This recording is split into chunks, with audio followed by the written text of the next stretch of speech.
Ayan, hello! Bawal ang live doon sa labas. Kaya i-vlog ko na lang tong guyabano o tong kinakain ko na nasa treatment ako noon. Tapos noon yung asawa ni Michael, ang laki-laki yung binili niya noon, mahal yun. Ang laki-laki from Thailand siguro, ang laki na guyabano. Tapos nung ang sarap ng pag may cancer ka, yung nakatreatment ka, ang sarap kainin ito. Oh. Hindi ka mawawalan ng ganang kumain. Yan oh. Na-miss ko, mahal din ito dito, pero mura din kung may pera ka, mura lang din. Ang sarap papakin pag malamig. Ito ang pagkain ko. Oh, halo-halo. Halo-halo tayo.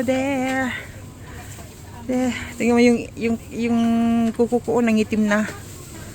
Kasi sa kulang ang tulog natin. Yan. Yan. Yan yung order ko, mani, saka yan. Halo-halo tayo. May mga nakakumakain din. Malinis yung nila dito kasi nakabalot na lahat. Kay mami dito. Sarap ng halo-halo. Ay, sige. Kasi kumain na ako sa bahay kanina ng kanin. Maliit na kanin, tapos isang drumstick na McDonald's yato na chicken.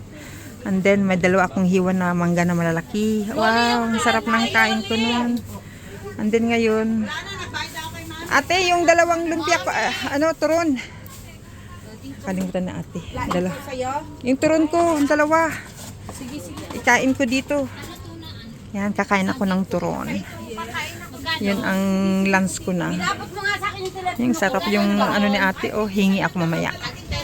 Kainin ko ito. Yan, ate. Kainin ko dito. Yan oh, bumili ako ng turon. Saging na saging na saba. Sarap. Bye for now. Kakain muna ako. Bye. At least mayroon akong mai-post mamaya para hindi ako masira ulit.